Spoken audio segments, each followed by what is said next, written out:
Begin by closing FRM Customers, and then click Reports in the list of objects that you can view.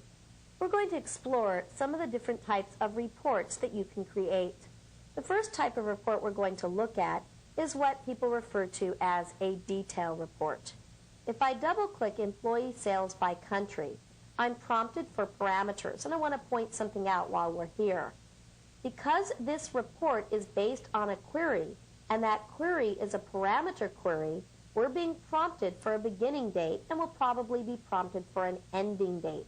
The reason, again, is that the report is based on a query rather than being based on a table. So I'm going to enter 111997 to 12311997, and I'm going to click OK. The report runs, and what I want to show you is this is, as I said, what we consider a detail report, because it shows me details or detail records from within my tables. This data right here is actually coming from my order details table. Now it so happens that this particular report also contains subtotals and grand totals, but it contains detail as well as the subtotals and grand totals. That differs from what we consider a summary report.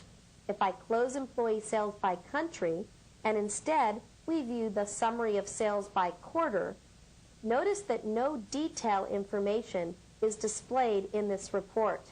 Instead, the data is summarized by year, and we see the number of orders shipped in that year and the total sales for that year. So this is a summary report only.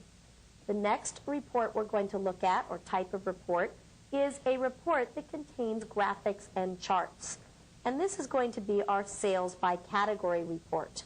If I look at the sales by category report, it takes a moment to run.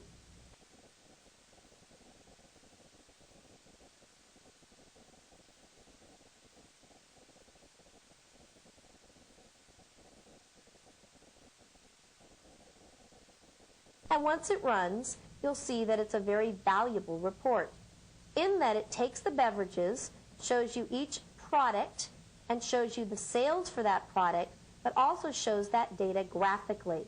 So as we move from page to page, we can see the products in a particular category, and then we can view that data graphically. Move from page to page, and the chart changes based upon the product category and viewing all the products in that category. The next type of report we're going to look at is a report that emulates a printed form. If I double-click Invoice, this particular report looks a lot like a form. And it is a report that we're going to send out to our customers as our invoice. And the last type of report that we're going to look at is a report that contains mailing labels. The example that we're going to look at is customer labels. And notice that this report actually shows us mailing labels. Just as with forms, the types of reports that you can create are limited only by your own imagination. I just showed you a few common types of reports that people create. Just as a form has an anatomy, a report has an anatomy as well. Let's take a look at the Products by Category report in Design View. If we take a look at this report, notice that it's banded. The top band of the report, or section of the report, is the report header. A report header is something that prints only once at the very beginning of the report. A report may or may not have a report header. A page header is something that prints at the top of every page. Again, you may or may not display information in the page header. Because this particular report is grouped, we also have a group header. The group header is category name. So this is where we display information about our grouping. In this case, as I said, the category name.